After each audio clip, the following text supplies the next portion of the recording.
Baik, kita mulai. Bismillahirrahmanirrahim. Assalamualaikum warahmatullahi wabarakatuh.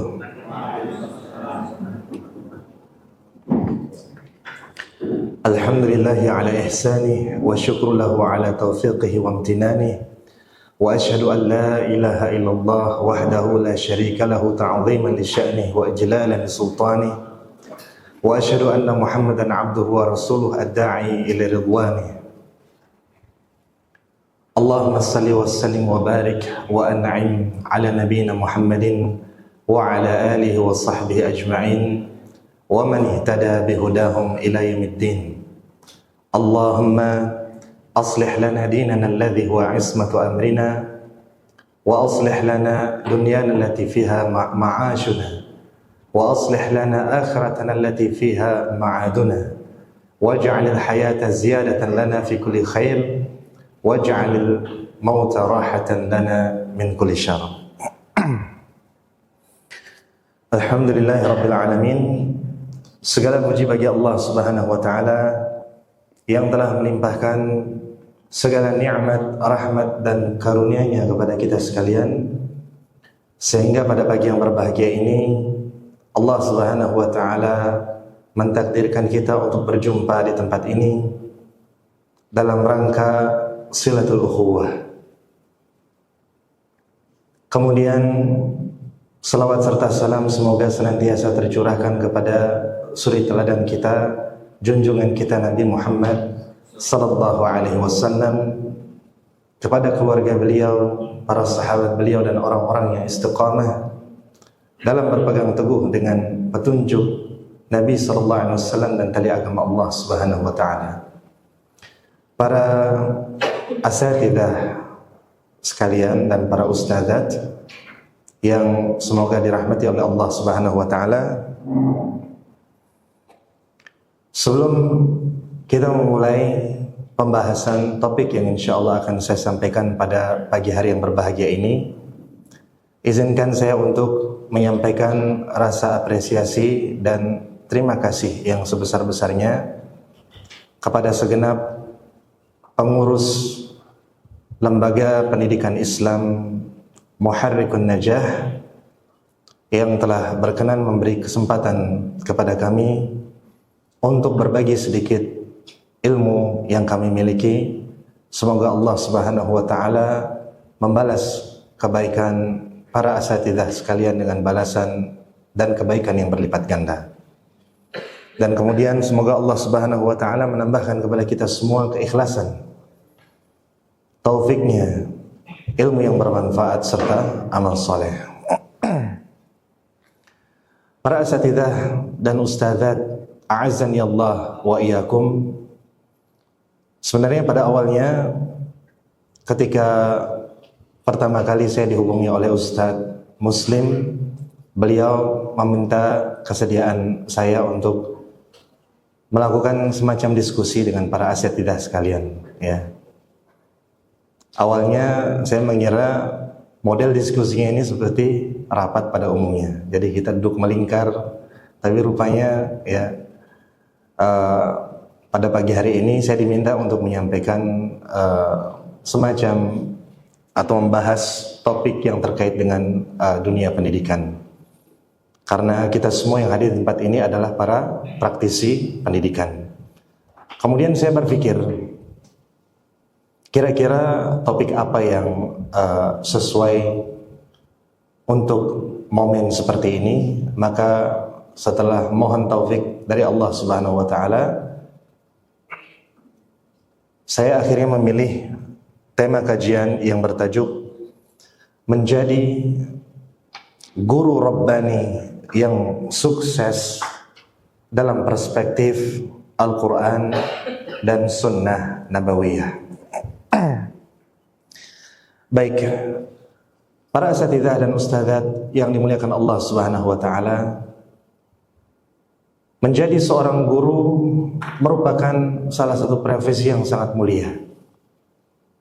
Kalau kita perhatikan berbagai jenis profesi yang saat ini ada di seluruh dunia, sejatinya mereka lahir, dibesarkan dan dididik dari sebuah lembaga pendidikan. Artinya, lembaga pendidikan memiliki peran yang sangat krusial dalam melahirkan generasi muda ya yang kelak akan berkontribusi untuk negaranya, untuk membentuk peradaban yang baik. Oleh karena itu, peran guru, peran sekolah ya adalah peran yang sangat krusial, esensial, yang tidak dapat dipungkiri keberadaannya dan juhudnya. Oleh karena itu, para asatidzah yang dimuliakan Allah Subhanahu wa taala, agar profesi yang kita tekuni saat ini bernilai ibadah di sisi Allah Subhanahu wa taala, atau agar profesi yang kita tekuni saat ini dapat memberikan hasil yang optimal, penting untuk kita ketahui bahwasanya di sana ada beberapa prinsip yang harus diketahui oleh seorang guru yang memiliki aspirasi untuk menjadi seorang guru Rabbani yang sukses. Sebelum kita membahas prinsip-prinsip tersebut, mungkin ada sebagian di antara kita yang bertanya, sebetulnya apa yang dimaksud dengan guru Rabbani? Yang dimaksud dengan guru Rabbani adalah sosok pendidik yang membina para peserta didik di atas fondasi keimanan, di atas fondasi ilmu, dan di atas fondasi amal berdasarkan petunjuk dari Al-Quran dan Sunnah Nabi Sallallahu Alaihi Wasallam.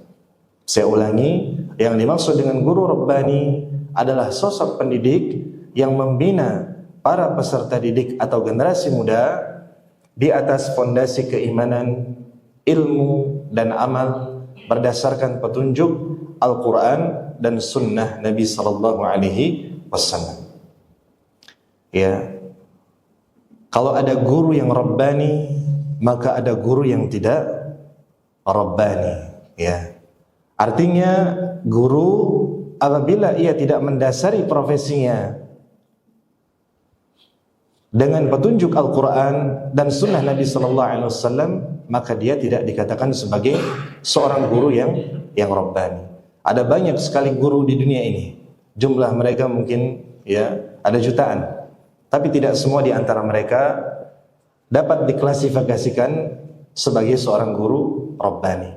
Karena seorang guru Rabbani adalah seorang guru yang dapat memenuhi prinsip-prinsip atau kriteria-kriteria yang telah ditetapkan oleh para ulama. Di antaranya yang pertama, prinsip yang pertama, seorang muallim Rabbani atau guru yang Rabbani hendaknya ia mengikhlaskan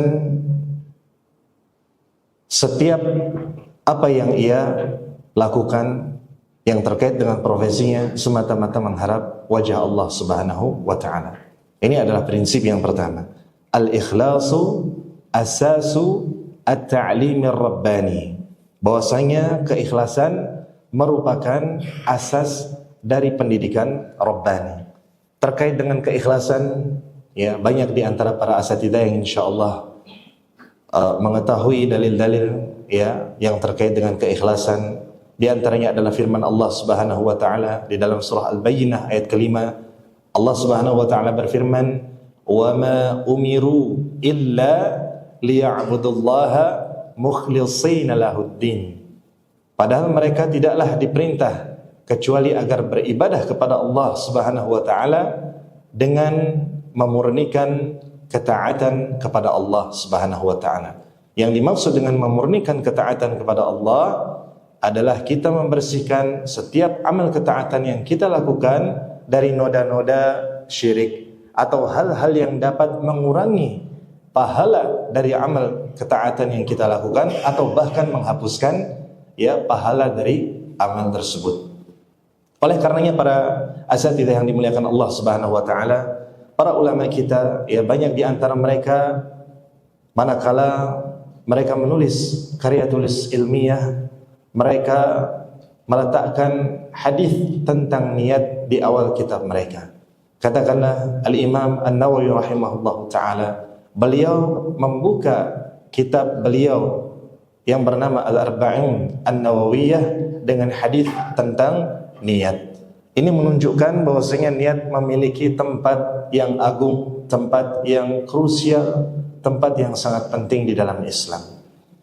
Suatu pekerjaan apabila diniatkan karena mengharap wajah atau ridha Allah Subhanahu wa taala, maka ia akan bernilai pahala di sisi Allah Subhanahu wa taala.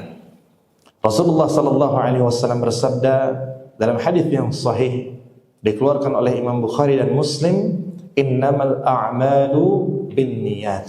Sesungguhnya segala sesuatu itu atau suatu amal itu tergantung pada niatnya.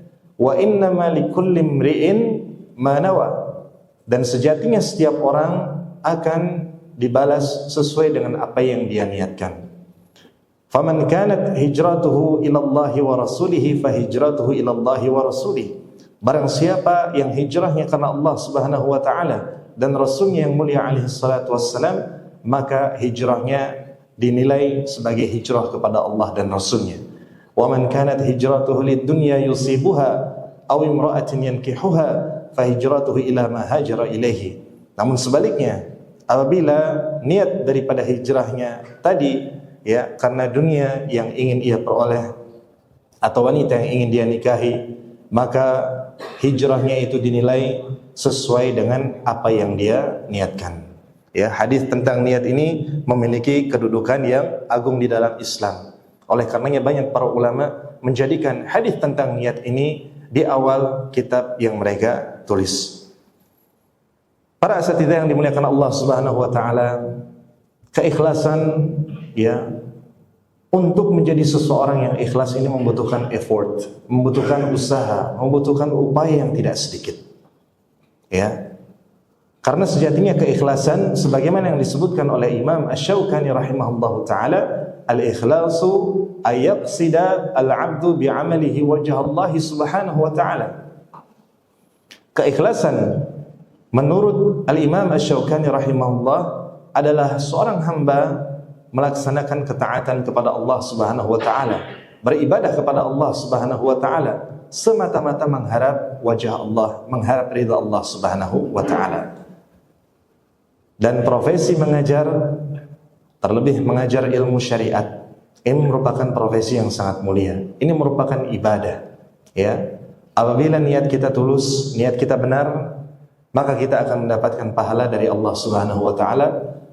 Akan tetapi sebaliknya, maka boleh jadi apabila ya amal ketaatan ini diiringi oleh penyakit riya, kesyirikan, maka boleh jadi amal tersebut pahalanya akan berkurang atau bahkan tidak diterima oleh Allah Subhanahu wa taala. Karena yang namanya ibadah harus memenuhi rukun-rukunnya. Di antaranya yang pertama adalah ikhlas karena Allah Subhanahu wa taala. Ya, yang kedua adalah sesuai dengan petunjuk Rasul sallallahu alaihi wasallam.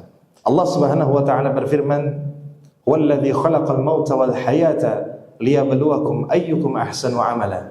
Dialah Allah Subhanahu wa taala yang menciptakan kematian dan kehidupan agar dengannya Allah menguji siapa di antara kalian yang paling baik amalnya. Mengomentari ayat ini, Al-Fudail bin Iyad berkata, "Akhlasuhu wa aswabuhu." Amal yang paling baik yang dimaksud dalam ayat ini adalah amal yang paling ikhlas, amal yang paling benar. Maka orang-orang pun bertanya kepada beliau, "Wa ma akhlasuhu wa aswabuhu ya Aba Ali?" Lalu amal apa yang paling ikhlas dan paling benar wahai Abu Ali? Maka beliau pun menjawab, "Innal amala idza kana khalisan wa lam yakun shawaban lam yuqbal." Sesungguhnya suatu amal itu apabila ia didasari dengan keikhlasan akan tetapi tidak dilakukan dengan cara yang benar, maka dia tidak akan diterima oleh Allah Subhanahu wa taala. Sebaliknya, wa idza kana shawaban walam yakun khalisan lam yuqbal. Sebaliknya suatu amal apabila dilakukan dengan cara yang benar namun tidak didasari dengan keikhlasan, ia juga tidak diterima oleh Allah Subhanahu wa taala. Hatta yakuna khalisan sawaban, sampai terkumpul pada amal ketaatan itu dua rukun. Yang pertama adalah al-ikhlas, dan yang kedua adalah as-shawab, benar caranya. Wal ikhlasu ma yakunu lillah, ikhlas itu apabila suatu amal ditujukan demi mengharap ridha dari Allah Subhanahu wa taala semata. Was-shawabu ma yakunu ala sunnah, dan amal itu dikatakan benar apabila ia mencocoki petunjuk Nabi Muhammad sallallahu alaihi wasallam. Oleh karenanya para jamaah yang dimuliakan Allah Subhanahu wa taala, untuk menjadi ikhlas itu tantangannya berat. Saya tidak mengatakan mudah, tantangannya berat. Kenapa berat? Bahkan para a'immah, para ulama, sebutlah Al-Imam Sufyan Ats-Tsauri rahimahullahu taala, bahkan beliau pernah menuturkan, ma'alatu syai'a ashadda 'alayya min niyati li'annaha tataqallabu 'alayya. Tidak ada sesuatu yang paling berat untuk aku perbaiki kecuali niatku. Karena yang namanya niat itu terbolak-balik, ya, kadang dia ikhlas, tulus, kadang tidak ikhlas. Demikian pula para ulama lainnya, sebutlah Ma'mar bin Rashid Al-Azdi rahimahullahu taala, beliau pernah berkata, kana yuqal, dahulu dikatakan, innar rajula yatlubul ilma li ghairillahi fa aba alaihi al-ilmu hatta yakuna lillah.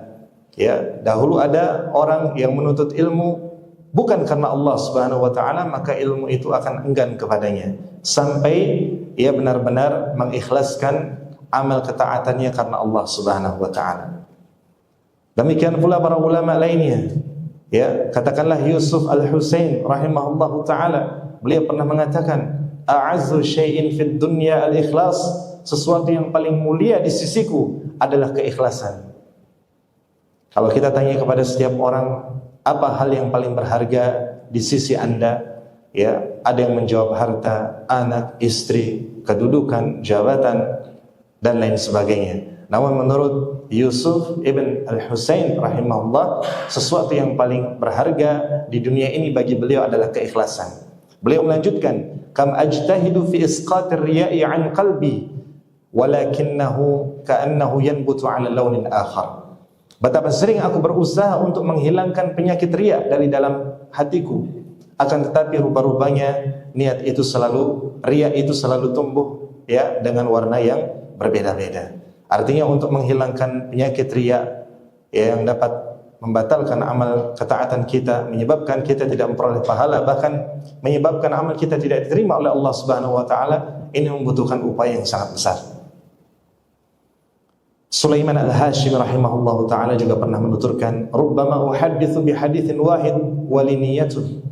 Boleh jadi aku menyampaikan sebuah hadis dan aku memiliki satu niat. Walakin lamma ataitu ala ba'dihi taghayyarat niyati. Ketika aku sampai pada pertengahan hadis, ketika beliau menyampaikan sebuah hadis dan beliau sampai pada pertengahan hadis tersebut, rupa-rupanya niat beliau berubah, kata beliau. Faida al-hadithul wahid yahtaju ila niyat. Rupa-rupanya yang namanya menyampaikan satu hadis itu membutuhkan lebih dari satu niat. Inilah perjuangan para ulama agar bagaimana, ya, amal ketaatan ibadah yang mereka kerjakan semata-mata karena Allah Subhanahu wa taala, bukan karena keinginan atau kepentingan dunia, pujian dan lain sebagainya yang dapat merusak amal ibadah kita. Ya, jadi keikhlasan merupakan asasut ta'lim ar-rabbani, ya, keikhlasan merupakan asas yang paling utama yang harus dimiliki oleh setiap guru yang rabbani. Kemudian yang kedua, seorang guru yang rabbani haruslah memiliki ilmu. Ya, prinsip yang kedua adalah al-ilmu as-sahihu asasut ta'lim. Ilmu yang benar merupakan asas pondasi utama dari pendidikan atau pengajaran, ya. Allah Subhanahu wa taala berfirman di dalam surah Az-Zumar ayat ke-9, "Qul hal yastawil ladzina ya'lamuna wal ladzina la ya'lamun?" Katakanlah, apakah sama antara orang yang berilmu dengan orang yang tidak berilmu? Jawabannya apa para asatidzah? Samakah antara orang yang berilmu dengan yang tidak berilmu? Jawabannya tidak sama. Selama-lamanya tidak akan sama.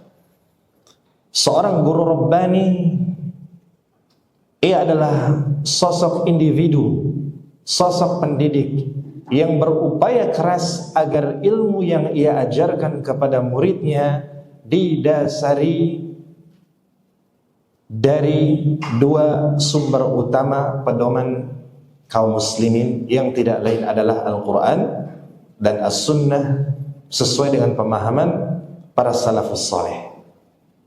Karena faktanya para jamaah yang dimuliakan Allah Subhanahu wa taala, tak sedikit dari orang-orang yang saat ini berprofesi sebagai seorang guru, mereka menyampaikan ilmu tidak didasari oleh qala Allah, qala Rasul. Apa yang mereka sampaikan kepada anak didik mereka, namun rupanya kisah tersebut mengandung unsur khurafat. Dan ini sangat mudah kita jumpai di media sosial khususnya. Kita hidup di zaman teknologi, di zaman media sosial, di zaman setiap orang bebas untuk mengekspresikan diri mereka masing-masing, tak terkecuali mereka yang berprofesi menjadi seorang guru atau pendakwah. Orang-orang yang menyampaikan ilmunya, khususnya yang terkait dengan ilmu syariat yang tidak didasari oleh dua petunjuk tadi, yaitu Al-Quran dan Sunnah, bagaimana mereka menjadi orang yang terpercaya? Oleh karenanya, para asatidzah yang dimuliakan Allah Subhanahu wa taala, penting bagi seorang guru rabbani untuk membekali dirinya dengan ilmu sehingga ia menjadi individu yang memiliki kapasitas keilmuan yang jelas, memiliki kapabilitas keilmuan yang diakui. Dan untuk meraih itu semua membutuhkan apa? Membutuhkan perjuangan. Guru juga masuk ke dalam sabda Nabi sallallahu alaihi wasallam, talabul ilmi fardhatun ala kulli muslim. Menuntut ilmu agama merupakan kewajiban bagi setiap muslim, laki-laki dan perempuan. Termasuk dalam hal ini adalah mereka yang berprofesi menjadi seorang guru. Karena apa yang kita ucapkan, apa yang kita ajarkan, kelak akan ditanyakan oleh Allah Subhanahu wa taala. Oleh karenanya Allah Subhanahu wa taala berfirman, "Wala taqfu ma laysa laka bihi 'ilm. Innas sam'a wal basara wal fuada kullu ulaika kana 'anhu mas'ula." Allah Subhanahu wa taala berfirman, janganlah kalian mengikuti sesuatu yang tidak kalian miliki ilmunya. Sesungguhnya penglihatan, pendengaran dan hati kita kelak akan dimintai pertanggungjawabannya oleh Allah Subhanahu wa taala. Oleh karenanya demikian pentingnya ilmu sampai-sampai Al-Imam Al-Bukhari rahimahullahu ta'ala membuat sebuah bab dalam kitab sahihnya yang berjudul Babun Al-Ilmu Qabla Al-Qawli Wal-Amal. Bab ilmu terlebih dahulu sebelum perkataan dan perbuatan. Allah Subhanahu wa ta'ala berfirman di dalam surah Muhammad ayat ke-19, fa'lam annahu la ilaha illallah. Ilmuilah bahwasanya tiada sesembahan yang berhak disembah dengan hak dengan benar kecuali Allah Subhanahu wa taala. Allah perintahkan kita untuk mengilmui terlebih dahulu, untuk mengilmui. Barulah kemudian Allah Subhanahu wa taala berfirman, wastaghfir li dzambik walil mu'minina wal mu'minat. Setelah engkau ilmui bahwasanya tiada sesembahan yang berhak disembah dengan hak kecuali Allah Subhanahu wa taala, barulah engkau meminta ampunan atas dosa-dosamu, juga meminta ampunan untuk orang-orang yang beriman dari kalangan laki-laki dan wanita. Karena ilmu ini menempati posisi yang sangat penting di dalam Islam. Faqidus syai' la yu'ti. Orang yang tidak memiliki ilmu, bagaimana dia akan memberi ilmunya kepada orang lain? Artinya guru yang rabbani, dia adalah individu yang berupaya untuk membekali dirinya dengan ilmu. Dia tidak cukupkan ilmu tertentu, dia terus berupaya untuk mengupgrade ilmunya. Makanya para asatidzah yang dimuliakan Allah Subhanahu wa taala, merupakan sebuah kebaikan apabila seorang guru berusaha untuk mempelajari, melihat hal-hal baru yang baik, hal-hal baru yang positif terkait dengan dunia pendidikan. Alhamdulillah kita hidup di zaman teknologi yang mana di zaman ini sangat mudah kita mengakses artikel atau penelitian ilmiah yang terkait dengan dunia pendidikan Islam. Ya, makanya kita manfaatkan ya teknologi yang kita miliki saat ini untuk mengupgrade ilmu kita. Ya, apalagi kita hidup di zaman teknologi, zaman AI, artificial intelligence. Ya, jadi tantangannya akan semakin bertambah. Oleh karenanya hendaknya kita menyisihkan waktu untuk membaca. Ya, orang yang tidak memiliki waktu untuk membaca, bagaimana dia akan memberi? Bagaimana ia akan memiliki wawasan yang luas, ilmu yang mumpuni, yang kemudian ia akan ajarkan kepada anak didiknya kelak? Itu prinsip yang keberapa, asatidzah? Yang kedua, ya, demikian pula seorang guru rabbani, khususnya mereka yang mengajarkan ilmu syariah, hendaknya ia memastikan manakala kita mengajar anak didik kita, pastikanlah bahwasanya hadis yang kita ajarkan kepada mereka, kita pastikan terlebih dahulu keabsahannya. Karena ini merupakan tanggung jawab yang besar bagi setiap guru. Kita bertanggung jawab terhadap ilmu yang kita miliki dan ilmu yang kita sampaikan kepada orang lain. Jangan sampai kita menyampaikan sebuah hadis yang pada dasarnya itu bukan merupakan hadis Nabi sallallahu alaihi wasallam. Tak sedikit di antara ya para guru, para muballigh, para dai, ya, mereka dengan beraninya menyampaikan sebuah hadis yang pada dasarnya bukan merupakan hadis Nabi sallallahu alaihi wasallam. Ya. Tuntutlah ilmu ke negeri Cina. Ya.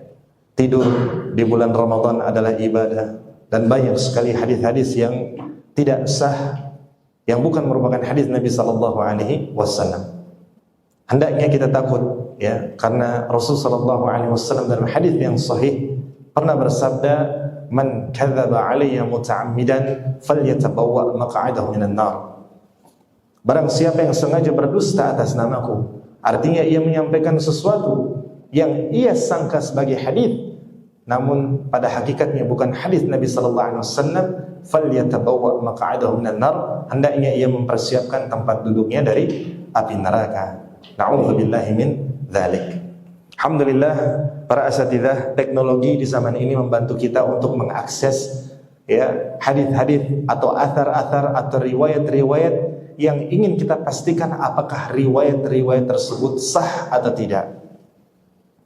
Ya, di antaranya barangkali sebagian asatidzah juga sudah tahu aplikasi Jami' Al-Kutub At-Tis'ah yang dapat kita unduh di Play Store. Ya, di sana ada namanya aplikasi Jami' Al-Kutub At-Tis'ah. Ya, kita dapat mengakses atau menulis ya potongan hadis untuk kemudian kita pastikan apakah hadis itu sah dari Nabi SAW, hadis itu sahih, ya, hasan, dhaif atau selainnya. Ya, bahkan kita juga dapat mengetahui siapa perawi-perawi hadis tersebut. Demikian pula syarah daripada hadis tersebut. Ya, hendaknya aplikasi ini menjadi salah satu aplikasi rujukan yang dapat membantu kita, ya, khususnya mereka yang berprofesi sebagai seorang guru. Baik, kita lanjutkan prinsip yang ketiga.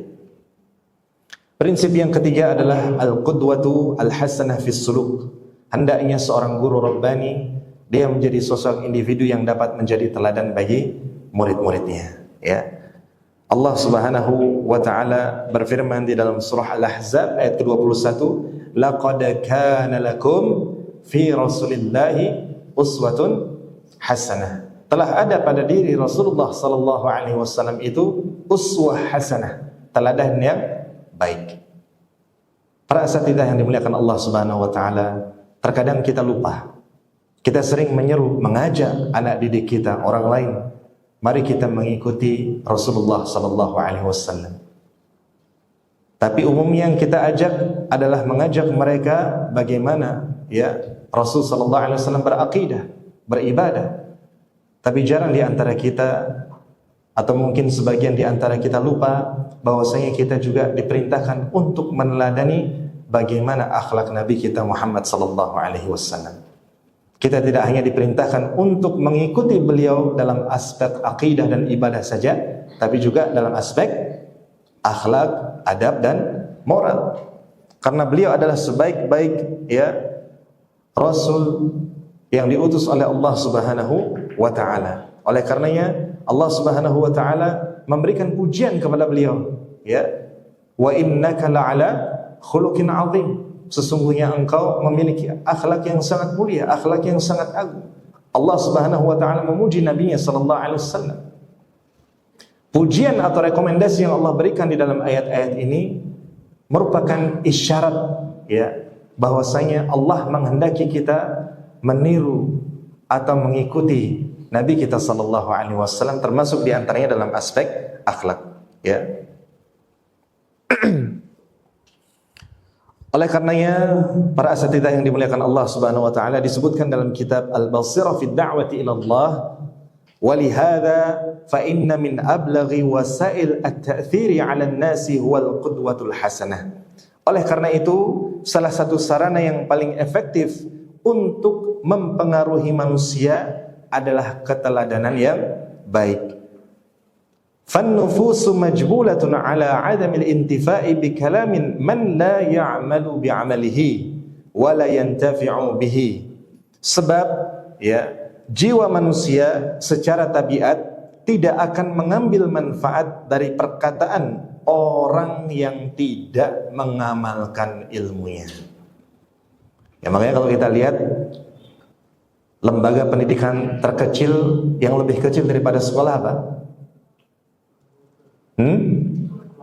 Rumah tangga, keluarga. Tak jarang kita mendapati sang ayah mendorong anaknya untuk sholat berjamaah ke masjid. Nah, sholat berjamaah, tapi bapaknya masih nonton YouTube.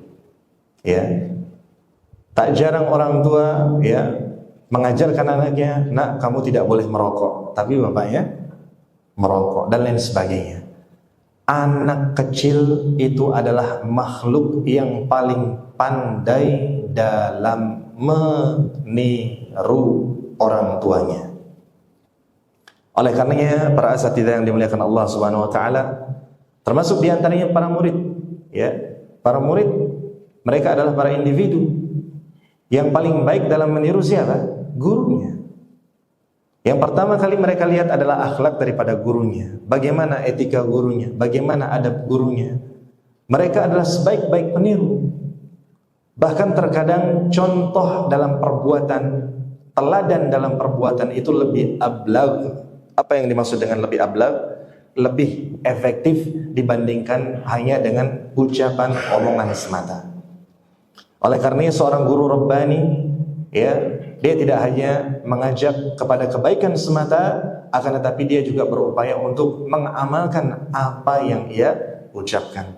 Allah Subhanahu wa taala berfirman dalam surah As-Saff ayat kedua dan ketiga, ya ayyuhalladzina amanu lima taquluna ma la taf'alun kabura maqtan 'indallahi an taqulu ma la taf'alun. Allah Subhanahu wa taala berfirman, wahai orang-orang yang beriman, mengapa kalian mengatakan sesuatu yang tidak kalian kerjakan? Amat besar kebencian di sisi Allah Subhanahu wa taala apabila kalian mengatakan sesuatu yang tidak kalian kerjakan. Artinya jadilah kita teladan yang baik bagi murid-murid kita. Saya mengatakan menjadi teladan yang baik bukan berarti kita mengejar kesempurnaan, para jamaah yang dimuliakan Allah. Karena kita menyadari bahwasanya tidak ada yang maksum kecuali siapa? Tidak ada yang terjaga kecuali siapa? Rasulullah sallallahu alaihi wasallam. Bahkan ketika kita memberikan nasihat kepada orang lain, kepada anak-anak kita, kepada murid-murid kita, maka jangan sampai menunggu diri kita sempurna terlebih dahulu. Karena kalau demikian, maka tidak akan ada nasihat di dunia ini. Maka tidak akan ada orang yang beramar ma'ruf di dunia ini.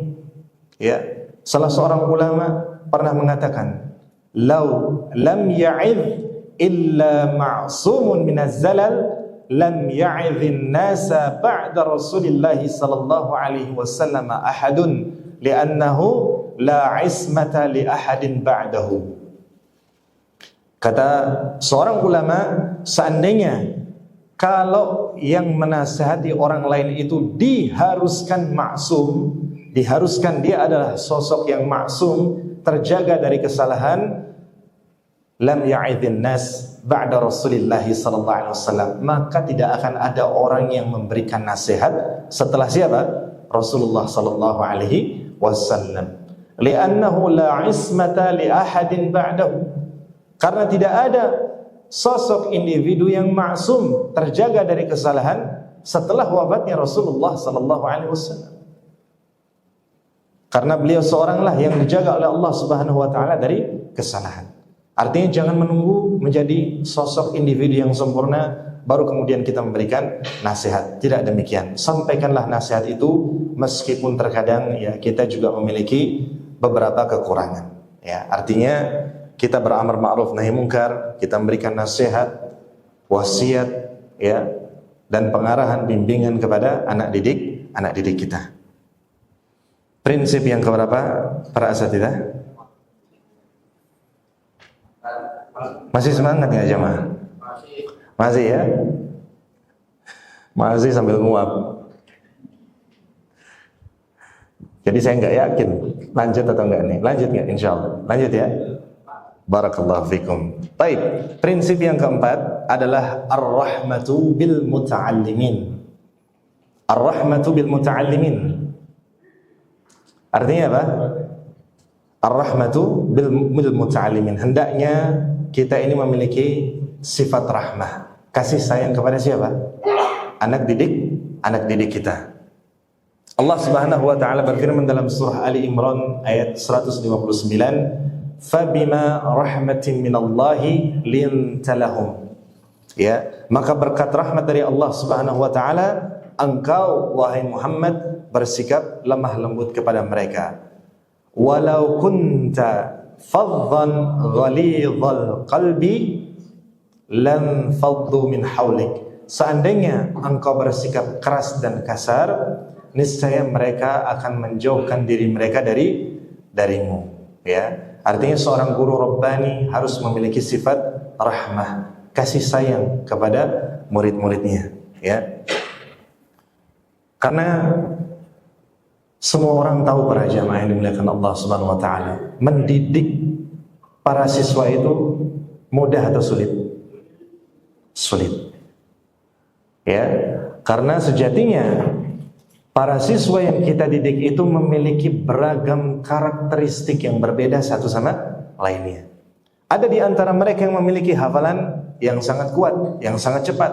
Hanya sekali baca itu langsung hafal. Tapi tak jarang ada di antara mereka yang meskipun sekian puluh kali dibaca, berusaha dihafal, tapi juga tidak hafal. Ada di antara murid-murid kita yang cepat dalam memahami pelajaran, namun ada sebagian di antara mereka yang lambat dalam memahami pelajaran. Makanya hendaknya kita menjadi guru yang memiliki sikap rahmah, kasih sayang kepada mereka. Ya, jangan sampai kita menjadi guru yang pertama mempraktekkan praktek perundungan kepada anak didik kita, praktek bully. Ya, di antaranya seperti apa? Ya, muridnya yang barangkali tidak bisa menjawab pertanyaan atau lambat dalam menghafal, lambat dalam memahami pelajaran yang diajarkan di kelas. Kemudian kita kata-katai dengan kata-kata yang tidak patut. Ya, jangan sampai kita kata-katai mereka atau kita cela mereka. Ya, karena sejatinya Allah Subhanahu wa taala telah menciptakan manusia dengan karakteristik dan keunikan masing-masing. Boleh jadi si A, dia cerdas dalam pelajaran matematika. Kemudian si B, mungkin dia tidak cerdas dalam bidang matematika, tapi dalam bidang sosial dia memiliki kelebihan. Makanya tidak ada yang namanya apa? Anak yang bodoh. Sejatinya apa? Tidak ada anak yang bodoh. Mereka memiliki keunikan dan kecerdasan di bidang mereka masing-masing. Artinya tanggung jawab orang tua dan guru, ya, untuk mencari tahu di mana potensi anak didik kita. Ya, kalau mereka tidak bisa menjawab, para asatidzah yang dimuliakan Allah, ya jangan kita bully mereka. Ya, kita doakan mereka. Ya, aslahakallah, semoga Allah memperbaikimu. Tsabbatakallah, semoga Allah memberimu keteguhan. Ya, yassarallahu amrak, semoga Allah memudahkan urusan. Ya, jangankan anak didik di zaman sekarang. Dulu seorang ulama pembesar, ya, salah seorang murid senior Imam Syafi'i yang bernama siapa? Ar-Rabi'. Siapa namanya Ar-Rabi'? Ar-Rabi' Ibn Sulaiman Al-Muradi rahimahullahu ta'ala. Disebutkan dalam kitab Tabaqat Asy-Syafi'iyah, kana Ar-Rabi'u bati al-fahmi. Dahulu Rabi' muridnya Imam Syafi'i dikenal sebagai individu atau murid yang sangat lambat dalam memahami pelajaran yang disampaikan oleh Imam Syafi'i rahimahullahu ta'ala. Bahkan Imam Syafi'i disebutkan bahwasanya Imam Syafi'i sampai harus mengulang satu permasalahan, satu pembahasan keilmuan lebih daripada 40 kali. Tapi Ar-Rabi' ini tidak juga memahami. Sampai-sampai Rabi' ini pun merasa malu hingga akhirnya ia meninggalkan majelisnya Imam Syafi'i rahimahullahu ta'ala. Maka ketika ia dilihat gelagatnya, malu, kemudian meninggalkan majelis Imam Syafi'i rahimahullahu ta'ala, Imam Syafi'i memanggil beliau. Dipanggilnya bukan di hadapan teman-temannya jamaah, tapi apa? Dipanggil, diajak bicara empat mata. Kemudian dengan kasih sayang Imam Syafi'i diulanginya pelajaran itu oleh Imam Syafi'i, sehingga Rabi' pun memahami ilmu yang diajarkan oleh Imam Asy-Syafi'i. Kemudian beliau menjadi salah seorang pembesar atau salah seorang murid senior daripada Imam Asy-Syafi'i rahimahullahu. Lembut seperti itu kepada muridnya, maka kenapa kita tidak meniru beliau?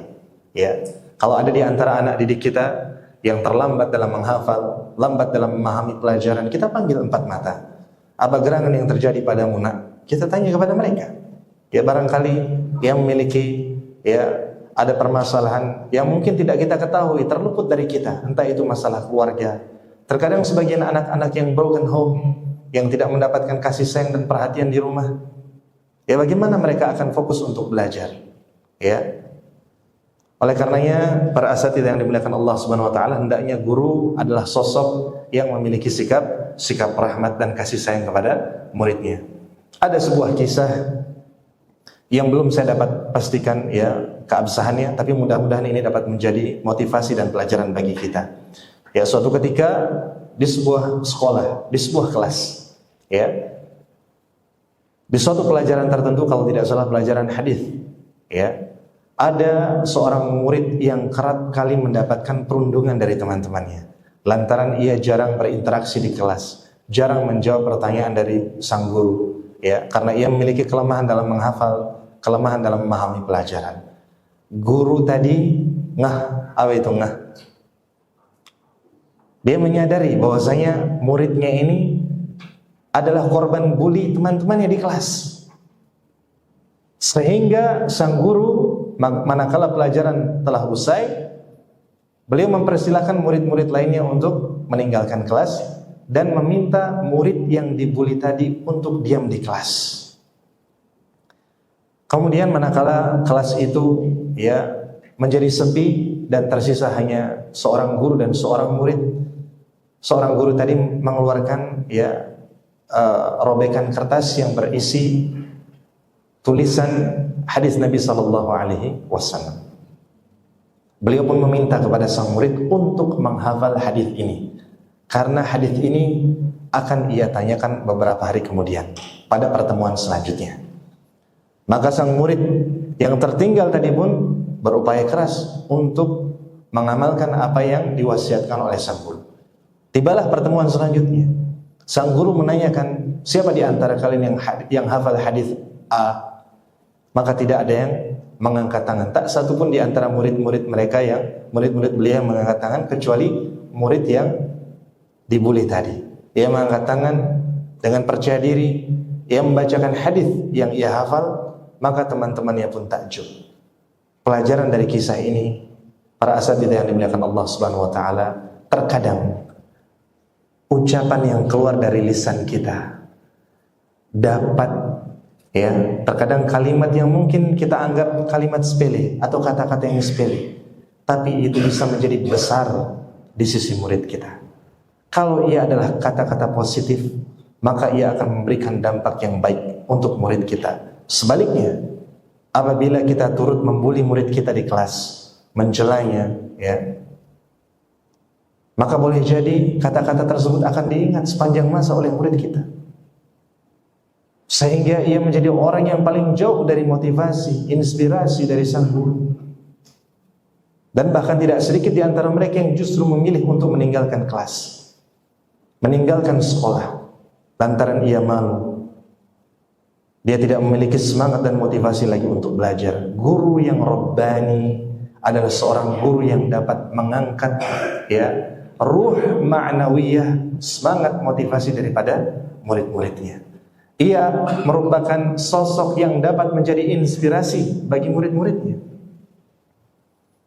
Oleh karenanya para asatidzah yang dimuliakan Allah Subhanahu wa taala, hendaknya kita memperhatikan setiap ucapan yang kita sampaikan kepada murid kita. Kalau murid kita yang dapat menjawab pertanyaan kita di kelas kita puji, maka apabila kita menjumpai ada sebagian murid kita yang tidak dapat menjawab pertanyaan kita, maka kita doakan dengan kebaikan. Prinsip yang keberapa jamaah? Sekarang yang kelima. Baik. Kemudian prinsip yang kelima, seorang guru Rabbani adalah mereka yang mengajarkan ilmu dari yang paling basic, yang paling dasar. At-tadarruj fi ta'lim. Berjenjang dalam mendidik, mengajar. Allah Subhanahu wa taala berfirman, "Walakin kunu rabbaniyina bima kuntum tu'allimuna al-kitab wa bima kuntum tadrusun." Dalam tafsir As-Sa'di disebutkan, walakin ya'muruhum bi ayyakunu rabbaniyin. Allah Subhanahu wa taala memerintahkan kita menjadi orang-orang yang rabbani. Apa yang dimaksud dengan orang-orang yang rabbani? Ulama, hukama, hulama. Seorang yang berilmu, yang bijak, seorang yang berilmu yang lemah lembut, seorang yang berilmu yang mengajarkan ilmunya kepada manusia dari yang paling dasar sebelum ilmu-ilmu selanjutnya diajarkan kepada mereka. Kita ajarkan yang paling dasar. Guru Rabbani dia akan mengajarkan apa? Dia akan mengajarkan akidah terlebih dahulu, karena dia asas, dia adalah fondasi. Baru kemudian ia ajarkan fikih dan hukum-hukum Islam dan yang terkait dengannya. Artinya guru yang Rabbani dia mengetahui skala prioritas. Dia mengetahui apa yang sepatutnya diajarkan pertama kali kepada murid-muridnya. Mereka lah yang disebut sebagai orang-orang yang Rabbani. Termasuk diantara contohnya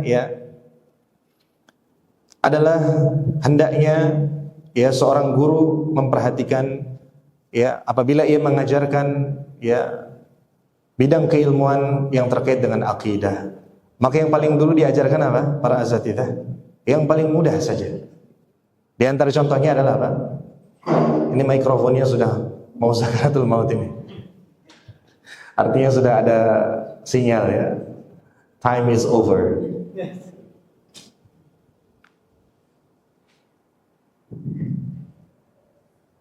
Bisa. Baik, sampai mana tadi? Ketika kita mengajarkan murid-murid kita ilmu akidah, kira-kira matan apa yang paling cocok untuk kita ajarkan kepada mereka pertama kali? Para asatidzah. Para asatidzah, nurid musyarakatakum, barakallahu fikum.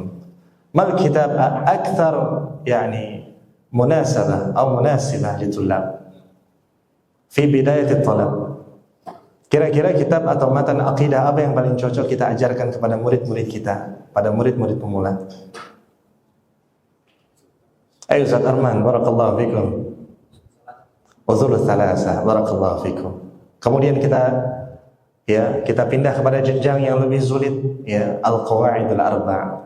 Kemudian kitab yang paling sulit, Kasyfus Syubhat. Baru kemudian kita ajarkan kitab tauhid. Kita ajarkan al-aqidah wasithiyah, al-aqidah tahawiyah, dan begitu seterusnya. Artinya kita ajarkan mereka secara sistematik, berjenjang dari yang paling dasar, yang paling mudah, baru kemudian yang paling sulit. Demikian pula dalam bidang hadis, kita ajarkan kepada mereka al-arba'un an-nawawiyah, umdatul ahkam, kemudian riyadus shalihin, dan seterusnya. Artinya ajarkanlah kepada mereka yang paling basic, yang paling dasar sebelum kita pindah kepada jenjang yang lebih menantang. Kemudian asatidzah yang dimuliakan Allah, prinsip yang keberapa? Kita akan upayakan untuk mempersingkat, ya. Istikhdam al-hikmah fit ta'lim. Hendaknya seorang guru rabbani memiliki sikap hikmah ketika dia mengajar, ya. Allah Subhanahu wa taala berfirman, "Ud'u ila sabili rabbika bil hikmah wal mau'izatil hasanah wajadilhum billati hiya ahsan." Serulah manusia ke jalan Tuhanmu dengan penuh hikmah, nasihat yang baik, dan sanggahlah mereka dengan cara yang hikmah. Artinya, guru yang rabbani adalah guru yang bijaksana. Ya, dia memiliki sikap hikmah dalam mengajarkan. Apa yang dimaksud dengan hikmah? Kerap kali kita mendengarkan kata hikmah. Para ulama menyebutkan bahwasanya al-hikmah adalah al-isabatu fil qawli wal amal. Ketepatan dalam berucap dan berbuat. Sebagian yang lagi mengatakan yang dimaksud dengan hikmah adalah wad'u syai'i fi mawdi'ihi, menempatkan sesuatu pada tempatnya. Jadi antara sikap hikmah, di antara contohnya kalau dalam sekolah, contohnya apa? Dalam kelembagaan misalnya, menempatkan orang-orang yang memiliki kapasitas atau kapabilitas tertentu di bidang yang sesuai dengan kapasitas yang ia miliki, ya. Jangan sampai kita mengelola, ya, lembaga, ya, karena ada unsur apa? Balas budi, ya. Sehingga akhirnya orang yang tidak memiliki kapabilitas ditempatkan pada bidang atau tempat yang bukan di bidangnya. Ini kita banyak sekali kita melihat dalam keseharian kita. Bahkan dalam hal-hal yang terkait dengan pemerintahan atau di negeri kita, orang-orang yang tidak memiliki, orang-orang yang tidak kompeten diberikan tempat, ya, atau bidang yang tidak ia kuasai. Ya, hikmah menempatkan sesuatu pada tempatnya. Di antara contoh hikmah di sini, para asatidzah yang dimuliakan Allah Subhanahu wa taala, ya, termasuk di antara sikap hikmah adalah menentukan metodologi pengajaran yang sesuai dengan karakter murid-murid kita. Ya, terkadang metode pengajaran tradisional seperti apa? Metode pengajaran satu arah. Ya, seperti ini. Saya berbicara, yang lainnya mendengar. Mungkin terkesan membosankan. Betul atau tidak? Pada bosan ini. Betul atau tidak? Jadi seperti itu. Akhirnya kita variasikan dengan gaya atau metodologi pengajaran yang lain. Artinya guru juga harus upgrade knowledge, harus upgrade ilmu. Ya, alhamdulillah banyak sekali riset-riset penelitian ilmiah yang dapat kita akses. Ya, bagaimana metode pengajaran modern yang mengasyikkan, yang sesuai dengan usia murid-murid kita, sesuai dengan kemampuan mereka, dan seterusnya. Karena terkadang metode pengajaran mata pelajaran matematika, ketika kita mengajarkan misalnya, ya, kesenian, apakah sama metodologi yang kita gunakan ketika mengajar? Sama atau tidak? Tentunya berbeda. Karena setiap mata pelajaran itu memiliki karakteristik dan keunikan masing-masing. Artinya hendaknya di antara sikap hikmah yang dimiliki oleh seorang guru rabbani adalah memilih, ya, gaya pengajaran atau metode pengajaran yang sesuai dengan kemampuan dan karakteristik dari para santri-santrinya. Kemudian yang terakhir, para jemaah yang dimuliakan Allah Subhanahu wa taala, hendaknya seorang guru rabbani adalah guru yang paling sabar dalam mengajar. Ya, Allah Subhanahu wa taala berfirman dalam surah An-Nahl ayat 127, "Wasbir wa ma sabruka illa billah." Bersabarlah, ya, dan kesabaranmu itu hanyalah dengan pertolongan, semata-mata pertolongan dari Allah Subhanahu wa taala. Ya, tadi saya sudah sebutkan bahwasanya ketika kita mengajar, kita niatkan agar bagaimana profesi kita ini bernilai ibadah di sisi Allah Subhanahu wa taala. Hendaknya kita berusaha menjadi guru yang sabar. Karena sekali lagi di zaman sekarang ini beda dengan zaman kita dulu. Saya teringat ketika saya menempuh pendidikan di Surabaya di Ma'had Ali Al-Irsyad. Dahulu orang-orang yang datang ke Ma'had Ali Al-Irsyad Surabaya adalah orang-orang yang betul-betul memiliki motivasi untuk belajar. Artinya mereka yang memiliki mental pejuang, siap dimarahi oleh guru, ya, siap dikata-katai oleh guru, ya, karena sudah siap mentalnya. Dan hasilnya mereka sungguh-sungguh belajar. Disuruh atau tidak disuruh oleh gurunya, mereka akan belajar. Ya, makanya kakak-kakak kelas kami, ya, rata-rata sudah menjadi dai, ya, kepala sekolah dan lain sebagainya. Ya karena mereka adalah orang yang dikenal gigih dan berjuang keras ketika mereka belajar di Surabaya atau di tempat kami menuntut ilmu dulu. Tapi generasi yang sekarang, ya, kami pernah berbicara dengan para dosen, ya, bahwasanya generasi sekarang ini kok agaknya downgrade. Sama atau tidak? Di sini bagaimana? Downgrade atau tidak? Ya, kalau dulu tanpa disuruh oleh guru, murid itu pasti akan murojaah, pasti akan mereview pelajarannya tanpa diminta. Tapi subhanallah, generasi sekarang, wabil khusus generasi Gen Z atau Alpha dan lain sebagainya, terkadang kalau mereka tidak diminta, mereka tidak akan mereview pelajaran. Ya, makanya tak jarang ketika di kelas saya akan bertanya, siapa yang sudah membaca, ya, materi yang akan diajarkan pada hari ini? Hampir semuanya mengatakan tidak membaca. Ya, artinya dibutuhkan treatment khusus karena yang kita hadapi adalah generasi yang berbeda dari generasi kita. Ya, di antara sikap hikmah tadi adalah apa? Kita memilih metode pengajaran yang sesuai dengan mereka, dan yang kedua hendaknya kita bersabar. Ya, karena mengajar mereka tidak sama dengan mengajar generasi yang dulu. Generasi dulu, ya, kita sekali mengajarkan mereka tahu apa yang harus mereka lakukan. Tapi mungkin sebagian generasi sekarang bahkan mereka tidak mengetahui apa yang seharusnya dilakukan oleh seorang penuntut ilmu. Artinya kita harus bersabar ketika kita menjadi seorang pendidik. Ya, barangkali ini yang dapat saya sampaikan, para asatidzah yang dimuliakan Allah Subhanahu Wa Taala. Sebenarnya ada begitu banyak prinsip-prinsip yang harus, ya, dimiliki oleh seorang guru Rabbani, dan kita semua insya Allah sedang berupaya keras untuk, ya, meraih predikat guru yang Rabbani tadi. Artinya dengan belajar, ya, tidak mengapa, ya, terkadang kita salah, berbuat salah, karena yang namanya kesalahan itu adalah apa? Proses dalam belajar. Artinya kita semua sedang berproses untuk meraih predikat guru yang Rabbani, dan tentunya tantangannya tidak mudah, tapi semoga Allah Subhanahu Wa Taala memberikan taufik dan kemudahan bagi kita semua untuk merealisasikan impian kita menjadi sosok guru atau individu yang Rabbani. Barangkali itu saya tutup, atau ada Q&A? Q&A. Nah, tanya jawab, ya. Baik. Sebelum saya tutup, barangkali ada asatidzah para ustadzat yang bertanya yang terkait dengan tema, saya persilahkan.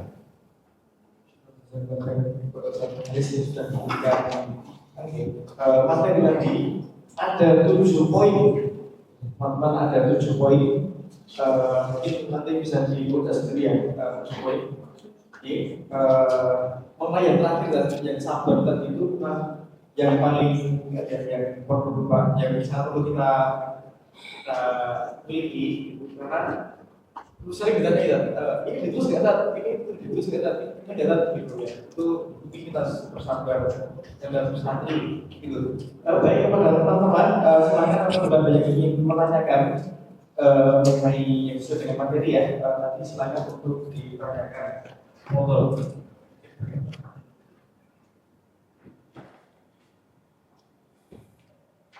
Alhamdulillah sudah terserap sepertinya ilmunya. Fadal, para asatidzah.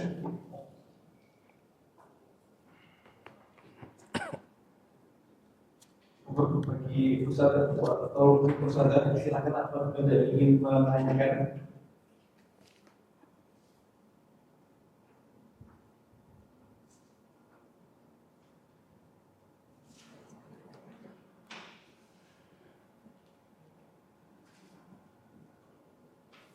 Barangkali sedikit faedah, ya, sebelum barangkali ada yang bertanya. Ini buku atau kitab yang sangat bagus, yang seandainya dimiliki oleh setiap guru.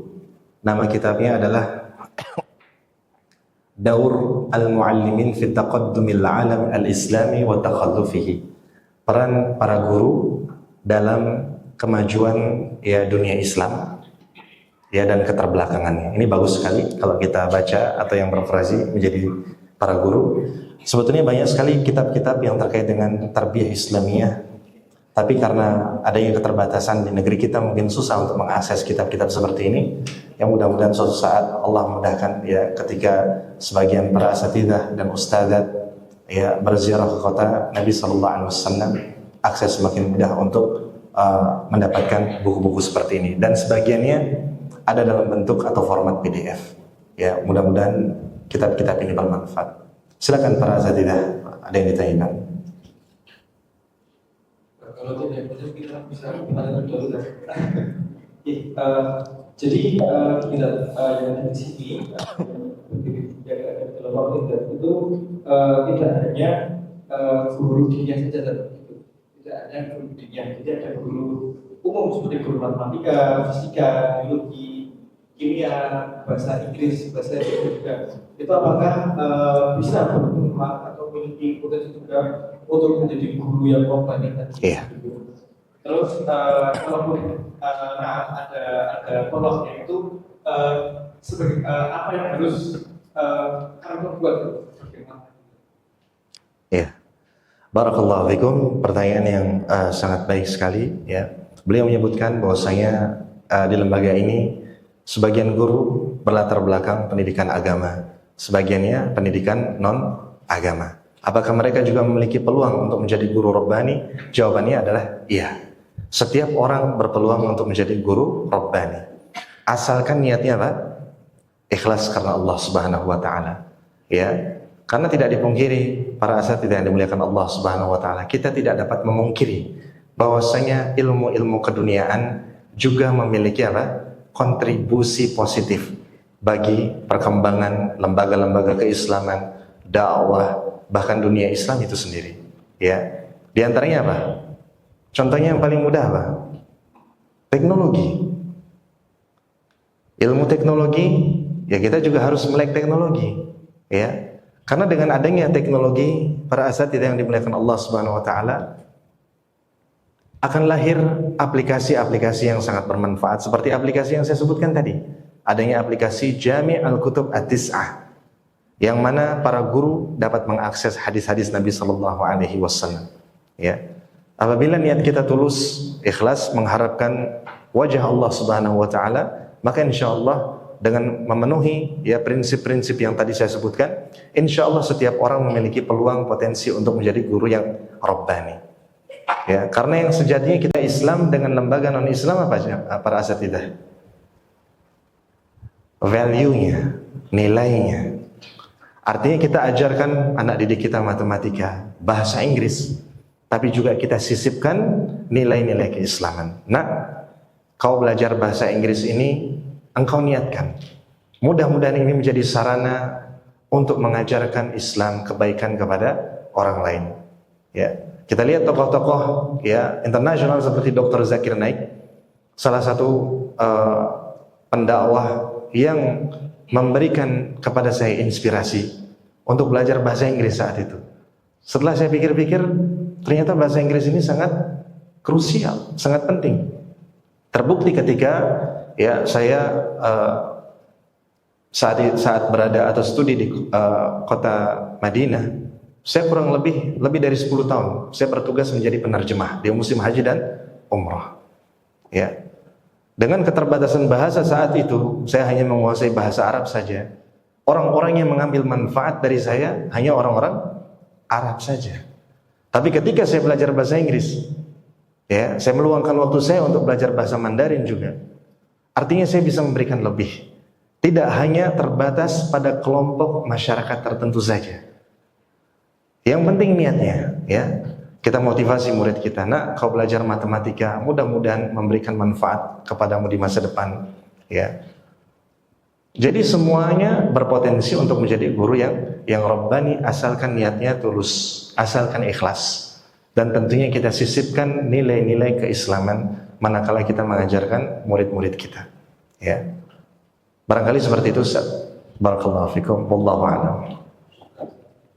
Mungkin dari teman-teman saya yang baik ada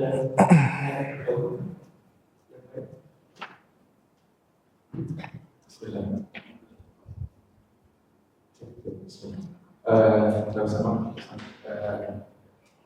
ada pernah dengar sebuah perkataan Syekh Dr. Abdul Salam Asywayan, beliau pernah menyampaikan sebuah nasihat, terutama mungkin konteksnya pada guru.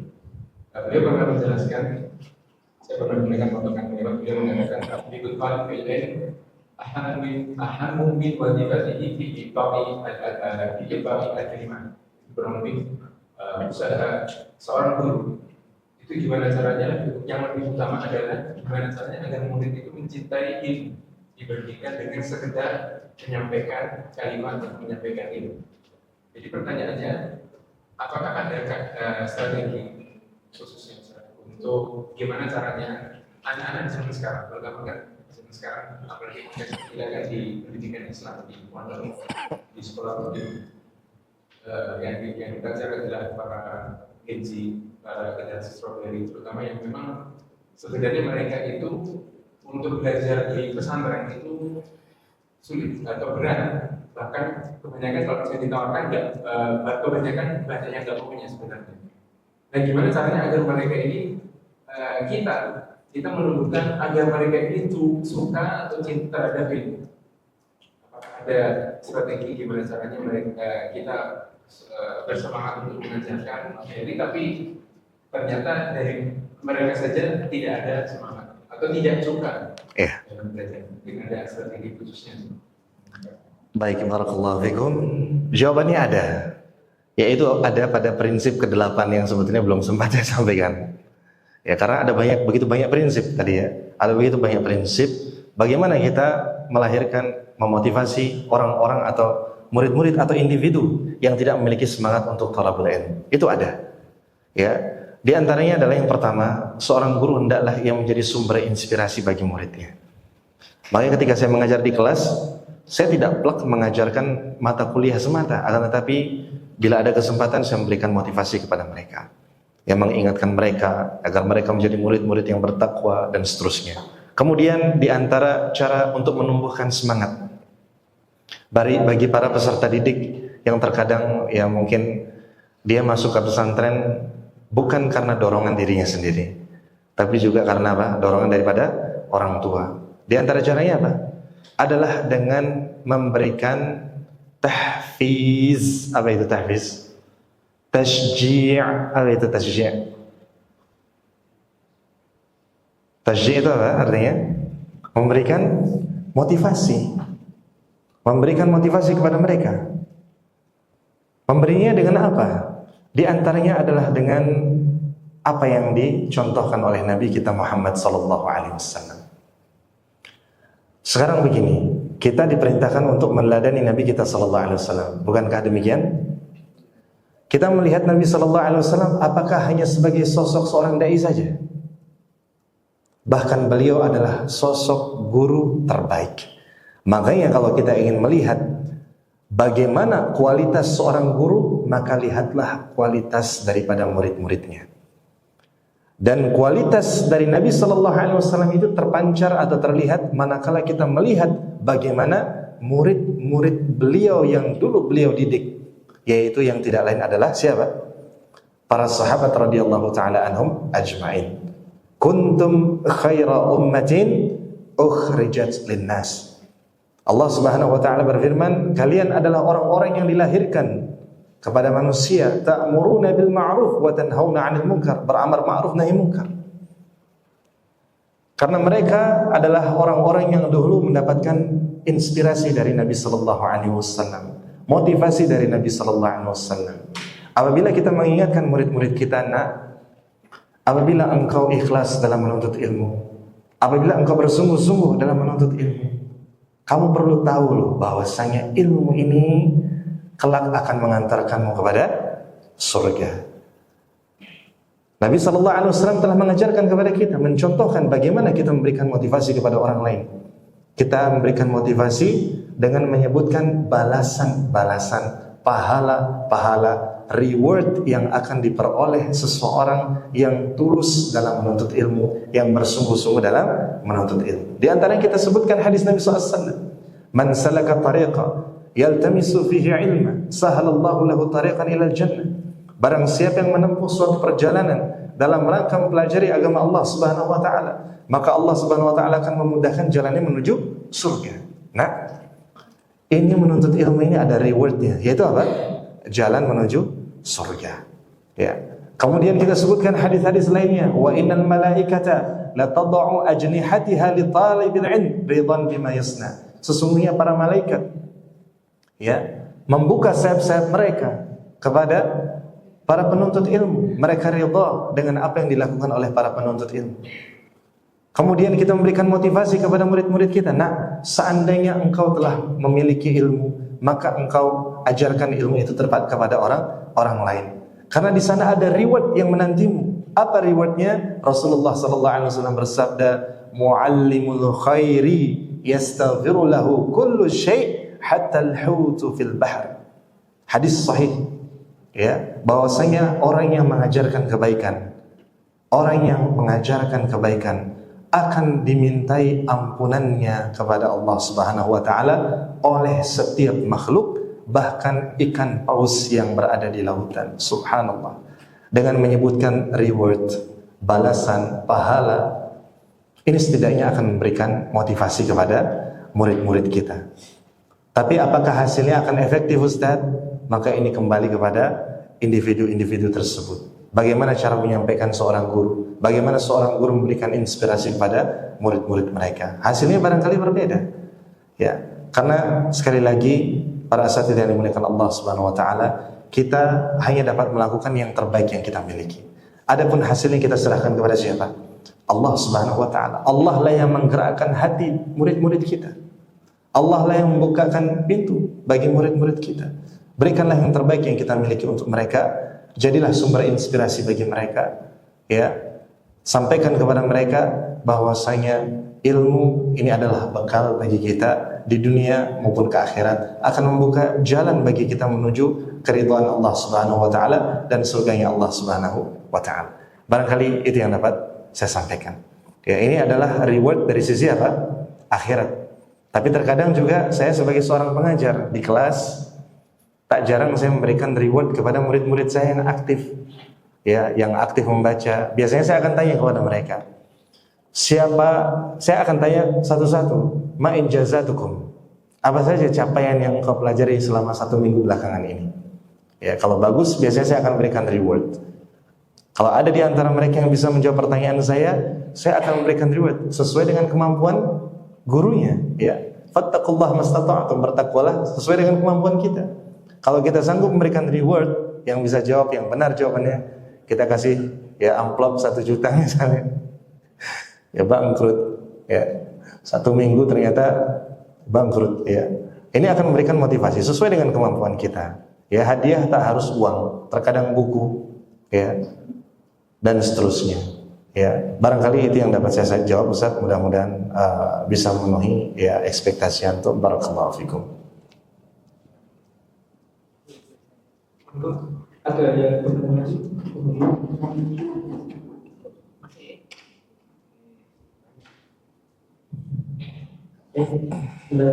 Assalamualaikum warahmatullahi wabarakatuh. Waalaikumsalam warahmatullahi wabarakatuh. Bertanya saja Ustaz.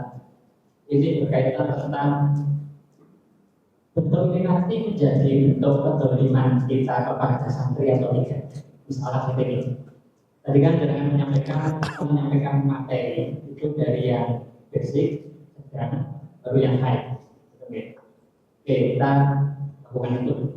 Kemudian dalam 1 semester, dalam 1 tahun kita kan sebagai seorang guru pasti punya target. Nah, pada saat basic anak itu mungkin bisa mengikuti. Kemudian pada saat sedang menuju tinggi, mungkin dalam 1 kelas itu ada anak yang tidak bisa mengikuti kita, tidak paham dengan materi walaupun sudah kita terangkan berulang kali. Apakah sebuah bentuk kedoliman? Misalkan kita meninggalkan santri beberapa itu yang tidak paham-paham, karena kan seorang guru kan juga harus mengejar target dalam 1 semester atau dalam 1 tahun itu. Sedangkan santri yang sudah paham itu kan sudah butuh materi yang depannya seperti itu. Jadi ini sebuah kedoliman bagi yang santri kita tinggalkan atau tidak. Barakallahu fikum. Baik, barakallahu fikum. Pertanyaan yang sangat baik sekali. Ya, apakah kita zalim ya ketika sebagian santri mungkin tidak paham, sedangkan kita juga dikejar dengan target. Ya, saya pahami bahwasanya seorang guru, seorang dosen itu biasanya akan melaporkan target-target. Setiap pertemuan itu ada target-target tertentu. Betul atau tidak? Yang pertama, para asatidzah yang dimuliakan Allah Subhanahu wa taala, yang pertama yang kita lakukan adalah fattaqullaha mastata'tum. Lakukan apa yang kita mampu. Ya. Karena apa? Karena Allah tidak memberikan kewajiban kepada kita kecuali dengan kemampuan kita. Artinya kita sebagai seorang pegawai, seorang guru, tentu kita diberikan target, amanah dari lembaga di tempat kita mengajar.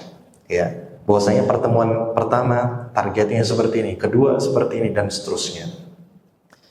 Terus kemudian yang kedua, bahwasanya kita harus menyadari bahwasanya setiap orang boleh memiliki idealisme. Idealnya murid itu paham semuanya, tapi kita juga harus realistis. Kita juga harus realistis. Ya, karena yang namanya guru, profesi guru di zaman sekarang mungkin dia tidak benar-benar mendedikasikan seluruh waktu dan hidupnya untuk apa? Untuk sekolah. Dia juga punya keluarga, betul atau tidak? Dia juga punya amanah di masyarakat dan lain sebagainya. Artinya ketika kita menyadari bahwasanya betul kita punya impian, punya target agar murid-murid kita semua paham, tapi kita juga harus realistis. Kemudian yang ketiga, para asatidzah yang dimuliakan Allah Subhanahu wa taala, bagaimana kita mentreatment para siswa yang tertinggal pelajarannya. Ini nanti bisa dikembalikan kepada dua hal. Boleh jadi lembaga pendidikan seperti di tempat kami di Surabaya, mahasiswa yang tertinggal yang susah untuk menghafal, susah untuk memahami pelajaran, kita kumpulkan dengan teman-teman yang rajin, yang pintar-pintar. Jadi mereka kita utus secara resmi dari kampus untuk mendampingi, satu orang mendampingi temannya yang lemah di pelajaran tertentu. Dan alhamdulillah hasilnya cukup efektif. Ya, saya tidak mengatakan hasilnya sangat efektif, tapi cukup efektif. Ini dikembalikan kepada kebijakan lembaga pendidikan tersebut. Atau yang kedua, ini dikembalikan kepada guru yang mengajar mata pelajaran tersebut. Apabila sang guru berkenan untuk mengajarkan kepada muridnya hingga ia paham, barangkali di luar kebijakan dari lembaga pendidikan tersebut, dengan sukarela, maka ini adalah bentuk ihsan. Bentuk apa? Ihsan, berbuat baik kepada orang lain. Sebagaimana yang dilakukan oleh Imam Syafi'i. Imam Syafi'i memiliki majelis ilmu, tapi salah seorang murid yang bernama Rabi' nggak paham. Sudah dijelaskan lebih dari 40 kali dia nggak paham, sampai ia merasa malu dan meninggalkan majelis. Kemudian Imam Syafi'i memanggilnya di luar majelis. Ya, dipanggil si Rabi', dihubungi, dikontak. Ya, si Rabi' ini dikontak, dihubungi oleh gurunya Imam Syafi'i di luar majelis ilmu. Artinya di luar tempat dia belajar. Diajarkan oleh Imam Syafi'i sampai si Rabi' akhirnya paham. Dan tentunya ketika kita berbuat ihsan kepada murid kita, apabila kita ikhlas karena Allah Subhanahu wa taala, tentu ini akan bernilai pahala di sisi Allah Subhanahu wa taala. Barangkali seperti itu, Ustaz. Mudah-mudahan bermanfaat. Barakallahu fikum.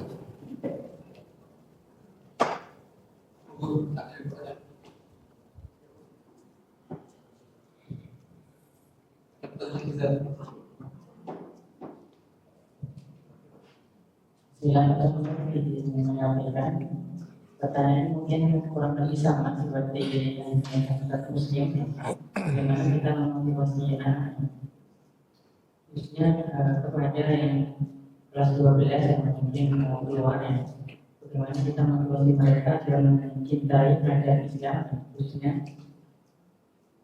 karena jenisnya kita mengharapkan ketika mereka keluar itu mereka mengambil atau jurusan yang kuliahnya Islam, tapi tidak kita melarang bagi anak-anak yang mungkin mereka ambil jurusannya hukum, bahkan mungkin kampus hukum. Kami tidak melarang sedikit pun, cuman bagaimana kita proses mereka tatkala mereka berada di kampus tersebut yang campur berurusan, bagaimana kita proses mereka atau membuat mereka sehingga ketika mereka ada di sana, mereka sudah punya bekal dan nasihat yang mungkin kita sudah sampaikan. Barakallahu fikum, pertanyaan yang sangat bagus sekali. Artinya bagaimana kita mengawasi murid-murid kita ya, manakala mereka sudah lulus dari lembaga pendidikan ini, mereka memiliki aspirasi untuk melanjutkan pendidikan tinggi di tempat lain. Ada sebagian di kampus-kampus Islam, ya entah itu Lipia, Universitas Islam Madinah, STD Imam Syafi'i, ST Ali dan seterusnya. Namun tidak sedikit di antara mereka yang memiliki aspirasi untuk melanjutkan pendidikan tinggi di bidang umum.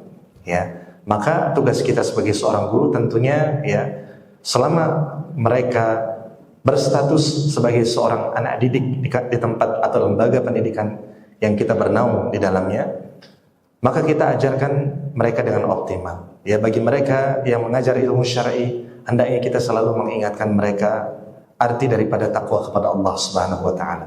Kita ajarkan mereka tauhid, karena umumnya orang yang benar-benar mempelajari tauhid dan mengamalkannya, mengimplementasikannya dalam kehidupan sehari-hari, dia akan merasa diawasi oleh Allah Subhanahu wa taala. Ya, kita ajarkan mereka tauhid asma wa sifat misalnya. Ya, bahwasanya di antara nama Allah As-Sami'. Allah memiliki nama As-Sami', yang Maha mendengar. Al-Alim, yang Maha mengetahui. Al-Basir, yang Maha melihat, dan seterusnya. Dengan kita ajarkan ilmu-ilmu keislaman, wabil khusus bab tentang akidah tauhid ini, ya, kita berharap agar tumbuh di dalam hati mereka rasa diawasi oleh Allah Subhanahu wa taala. Makanya kalau kita lihat sekarang orang-orang yang tidak amanah, yang diberikan jabatan ya di dunia, korupsi dan lain sebagainya, itu karena mereka apa? Karena tidak takut kepada pencipta, tidak takut kepada Allah Subhanahu wa taala. Bagaimana mereka takut kepada Allah Subhanahu wa taala sedangkan mereka tidak mengenal Allah? Makanya ketika kita mengajarkan mereka, mereka berstatus sebagai mahasiswa atau pelajar di tempat kita mengajar, ajarkanlah mereka tentang Allah Subhanahu wa taala. Kenalkan mereka tentang Allah Subhanahu wa taala. Ya. Kemudian ya, kita tidak memiliki kewajiban untuk mengawasi mereka sepanjang hidup mereka. Ya, karena kita juga harus menyadari bahwasanya dunia ini indah dengan adanya apa? Dunia ini indah dengan adanya apa? Keberagaman. Bayangkan seluruh dunia ini adalah dai. Profesinya dai semua. Dari Sabang sampai Merauke, orang Indonesia itu dai semua. Siapa yang menjual bakso jamaah? Ya, siapa yang akan membangun rumah? Siapa yang akan mengobati orang sakit? Karena setiap anak itu memiliki apa? Passionnya masing-masing. Orang tua harus menghormati passion, tapi kita sebagai orang tua, sebagai guru, kewajiban kita adalah mengarahkan anak didik kita. Betul mereka memiliki passion. Saya kok passionnya belajar arsitek, silakan. Tapi kita tetap mengarahkan mereka. Jadilah engkau arsitek yang bertakwa kepada Allah, arsitek yang mentauhidkan Allah Subhanahu wa taala. Jangan lupa akan kewajiban. Ya. Apalagi mereka sudah balik, sudah dewasa. Artinya mereka yang bertanggung jawab atas pilihan mereka. Ya. Oleh karenanya para asatidz yang dimuliakan Allah Subhanahu wa taala, di antara kebaikan, di antara Allah menjagamu dari penyimpangan, semoga Allah menjagamu dan seterusnya. Kita doakan mereka. Ya. Tidak hanya murid yang mendoakan gurunya, sebagaimana Imam Ahmad mendoakan gurunya Imam Syafi'i, ya. Tapi juga guru mendoakan muridnya. Sebagaimana yang dicontohkan oleh siapa? Suri teladan terbaik umat Islam yang tidak lain adalah Rasulullah sallallahu alaihi wasallam. Beliau pernah mendoakan Abdullah bin Abbas radhiyallahu taala anhuma, Allahumma faqihhu fid din wa 'allimhu ta'wil. Ya Allah, faqihkan, fahamkan Abdullah bin Abbas ini tentang urusan agamanya dan ajarkanlah ia ilmu ta'wil, ilmu tafsir. Ini doa dari guru kepada siapa? Muridnya. Statusnya Rasulullah SAW, beliau seorang nabi, tapi di sisi lain beliau adalah seorang guru. Sedangkan para sahabat di sisi lainnya mereka berstatus sebagai seorang murid karena mereka mengambil ilmu dari siapa? Rasulullah SAW. Kita doakan murid-murid kita. Apapun pilihan mereka, kita doakan yang terbaik untuk mereka. Ya, agar mereka diberikan taufik oleh Allah Subhanahu wa taala, ya, dan dimudahkan, dan agar ilmu yang mereka pelajari kelak dapat memberikan kontribusi positif bagi siapa?